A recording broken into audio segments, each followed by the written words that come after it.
আল্লাহ আজকে শুরু করাতে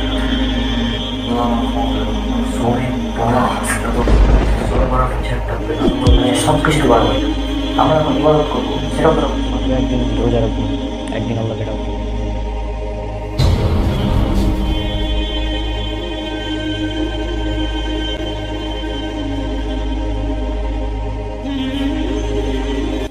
আরে আজীব ব্যাপার, যেই ছেলে জীবনে 5 ওয়াক্ত নামাজ পড়ে না, সে আজকে নামাজ পড়ছে। মানে আমি কিছু বুঝলাম না, এটা কেমন সম্ভব? ওকে আজকে নামাজে ডাকলাম, আজকে গেল না আমার সাথে মসজিদ, আবার এখানে নামাজ পড়ে। হয়তো আল্লাহ হেদায়েত দিয়েছে, যাক আলহামদুলিল্লাহ। দেখি আমি যাই তাহলে, আমাকে তো বইটা পড়ে শেষ করা লাগবে।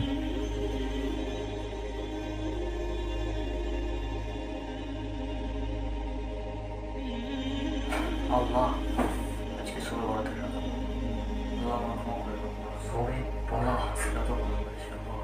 ঠিকই হচ্ছে স্যার।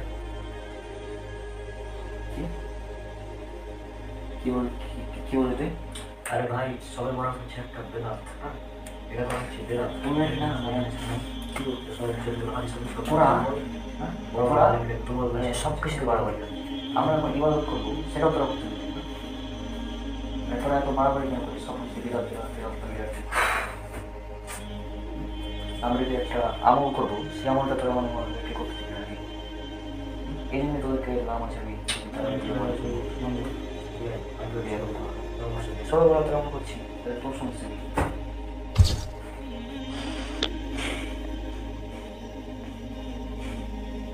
তোকে না মানে তোর কি বলিস এগুলো তোরা ফালতু কথা। সহি হাদিস আমরা করছিল সব ভুল। এক মিনিট দাঁড়া দাঁড়া দাঁড়া, তুই এখন কিছু বলিস বল, তুই জাস্ট শোন। কি বলবি? তুই বলছিস যে আমরা নাকি মানুষের কাছ থেকে আমল চুরি করে নিচ্ছি, যে মানুষকে আমল করতে বাধা দিচ্ছি, মানুষকে আমল করতে নিষেধ করছি, এটা বলছিস তুই। কিন্তু আমি যদি তোকে এই সবে বরাত যেটা বলছিস এর চাইতে বড় ফজিলত এর হাদিস, সহি হাদিস দেখাতে পারি, তাহলে কি তুই সেটার উপর আমল করবি? অবশ্যই। যদি তুই কোনো সহি হাদিস দেখাতে পারিস, তাহলে আমি অবশ্যই সেইটার উপর আমল করব। দেখি কি এমন সব এর চেয়ে তো বড় সবের, মানে এর চেয়ে তো বড় কি এমন আছে দেখতে চাই। সবে বরাতের চেয়ে বড় ফজিলতের আর কি হতে পারে দেখি। তো তাহলে শোন, তোরা যে সবে বরাত বলছিস, এই সবে বরাতের ফজিলতটা তোরা যেভাবে বর্ণনা করছিস, এবং সেই বর্ণনাটা এমন যে তোরা বলছিস যে 14ই শাবানের দিবাগত রাতে আল্লাহ সুবহানাহু ওয়া তাআলা নিকটবর্তী আসমানে নেমে আসেন এবং তিনি তার সব বান্দাদেরকে ক্ষমা করে দেন, শুধুমাত্র মুশরিক এবং হিংসুক ব্যতীত। তাই তো, এটাই বলছিস। আর রেফারেন্স হিসাবে দিচ্ছিস ইবনে হিব্বানের একটা হাদিস, সহিহ ইবনে হিব্বান। যদিও এই হাদিসকে দুর্বল বলেছেন অনেক আলেম ওলামা, অর্থাৎ এই হাদিসটা নিয়ে মতভেদ আছে অনেক। এবং এরপরে আরও একটা হাদিস যেটা বলা হচ্ছে যেটা হচ্ছে সুনান ইবনে মাজার 1388 নম্বর হাদিস, তারপর 1389 এবং 1390, এই 3টা হাদিসকে দেখিয়ে বলা হচ্ছে যে এই যে দেখো এখানে শবে বরাতের কথা বলা হচ্ছে, যে প্রথম রাতে আমল করো, অর্থাৎ রাতের দিন কিয়াম করো এবং পরের দিন রোজা রাখো, এভাবে বলা হচ্ছে, তাই না? তবে এই হাদিস 3টাই দুর্বল। প্রথমটা তো একদম জাল, তার 88 নম্বর হাদিস যেটা, এটা হচ্ছে জাল হাদিস। এই ব্যাপারে অনেক আলেমের মত রয়েছে, এটা আমি কিন্তু কিছু বলছি না, বড় বড় আলেম এটা নিয়ে মতভেদ করেছেন। আমি কোনো শায়েখ না, আমি কোনো আলেম না, আমি জাস্ট যেটুকু জানি বড় বড় আলেমদের কথা নকল করছি জাস্ট। তারা বলছেন এই ব্যাপারে কোনো হাদিস নাই, মানে জয়ীফ, সহি হাদিস নাই, একটা সব জয়ীফ, এই 15 শাবানকে কেন্দ্র করে যতগুলো বলা হচ্ছে কথা। আর তোরা তোরা তোরা তো মানে হানাফি মাযহাব এর অনুসরণ করিস, তাই না? হানাফি মাযহাব মানিস। তো তোমাদের বর্তমানে হানাফিদের সবচেয়ে বড় দেওবন্দের যিনি আলেম, তাকে অবশ্যই চিনিস, আল্লামা তাকি উসমানী। তাকে চিনিস তো? তাকি উসমানী চিনি তো ওনাকে। উনি আমাদের হানাফি মাযহাবের একজন ইমাম। তিনি তার এই দারসে তিরমিজি 2 নম্বর খণ্ডের 579 এবং 580 পৃষ্ঠায় বলছেন এই শবে বরাত সম্পর্কে, মানে যতগুলো হাদিস আছে, যতগুলো হাদিস দেখতে পাওয়া যায় শবে বরাতকে নিয়ে, এর একটাও সহি হাদিস নাই, সবগুলো হচ্ছে জয়ীফ হাদিস। তোমাদের আলেম বলছেন জয়ীফ হাদিস। তাহলে আমরা করবো কি? আমরা মানে আমি যে বললাম সহি হাদিস দেখাবো, তবে এই সহি হাদিসগুলো এই 15 শ্রাবণকে কেন্দ্র করে নয়, এই সহি হাদিসগুলো হচ্ছে প্রতিদিন, প্রতি সপ্তাহ এবং প্রতি মাসকে কেন্দ্র করে। অর্থাৎ প্রতিদিনই শবে বরাত, প্রতি মাসই শবে বরাত, প্রতি সপ্তাহেই শবে বরাতের যে ফজিলত বর্ণনা করা হচ্ছে, শবে বরাতের যে ফজিলতটা বর্ণনা করা হচ্ছে সেটা প্রতিদিন, প্রতি রাত এবং প্রতি সপ্তাহে এবং প্রতি মাসে। বিশ্বাস হচ্ছে না তো? তাহলে দেখ, সহিহ বুখারী হাদিস নম্বর 1145। এই হাদিসে উল্লেখ করা হচ্ছে, আবু হুরায়রা রাদিয়াল্লাহু আনহু থেকে বর্ণিত, রাসূলুল্লাহ সাল্লাল্লাহু আলাইহি ওয়াসাল্লাম বলেছেন,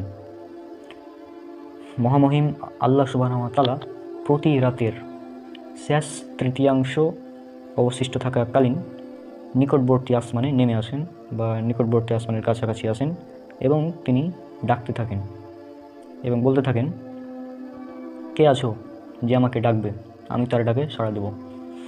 তারপর, কে আছো যে আমার নিকট চাইবে, আমি তাকে তা দিয়ে দেব। কে আছো যে আমার কাছে ক্ষমা চাইবে, আমি তাকে ক্ষমা করে দেব। শুধু 15 শ্রাবণের রাত না, প্রতি রাতের কথা বলা হচ্ছে। সিয়ামের কথা বলতে হয়, সিয়াম অর্থাৎ রোজা রাখার কথা পরের দিন। তাহলে শুনে নাও, সেটা হচ্ছে যে সহিহ বুখারীর আরও একটা হাদিস, এটা উল্লেখ করা আছে সহিহ বুখারীর 1975 অর্থাৎ 1975 নম্বর হাদিস। সেখানে বলা হচ্ছে, আল্লাহ রাসূল সাল্লাল্লাহু আলাইহি ওয়াসাল্লাম বলেছেন, প্রতি চন্দ্র মাসে 3টি করে সিয়াম রাখা সারা বছর সিয়াম রাখার সমান।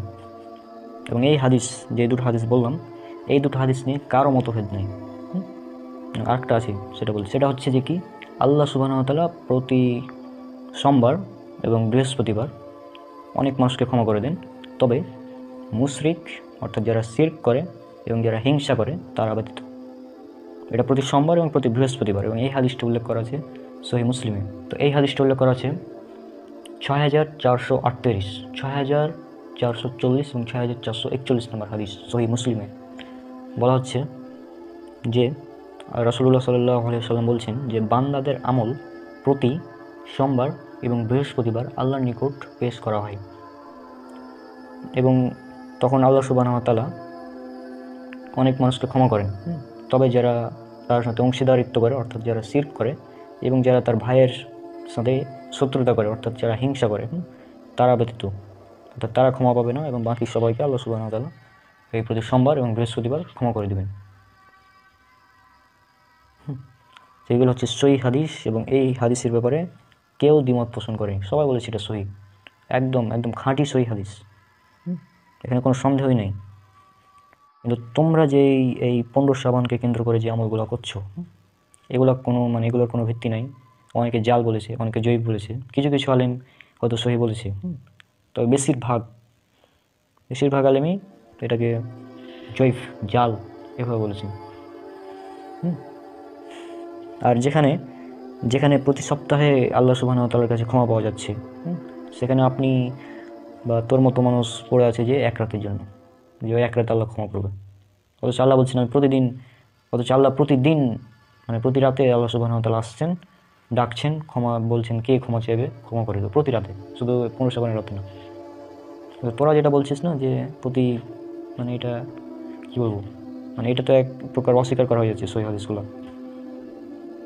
যেখানে সহিহ হাদিসে এত সুন্দর ফজিলত বর্ণনা করা আছে, সেখানে কী দরকার এই মতভেদপূর্ণ মাসালার দিকে যাওয়ার, মতভেদপূর্ণ হাদিস যেটা অনেকে জাল, অনেকে জয়ীফ বলেছে। সহিহ হাদিস আছে, তো সেটা আমরা আমল করি। প্রতি সোমবার বৃহস্পতিবার আমল করো তুমি, সমস্যা কী?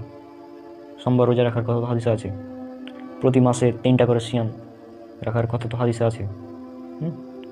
তো সেটা না করে ওই মাত্র একদিন রোজা রাখবো, একদিন আল্লাহকে ডাকবো, এটা তো মানে উচিত না, মানে এটা তো মানে হাস্যকর কথা।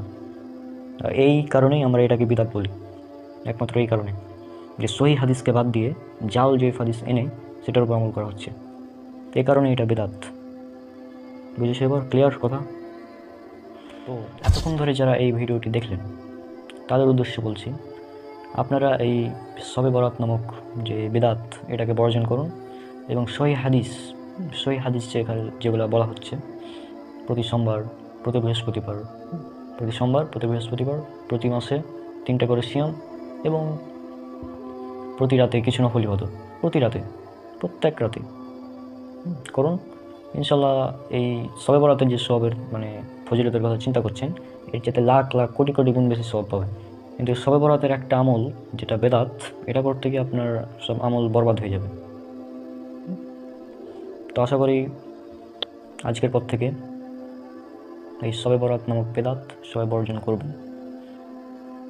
আসসালামু আলাইকুম ওয়া রাহমাতুল্লাহি ওয়া বারাকাতুহু।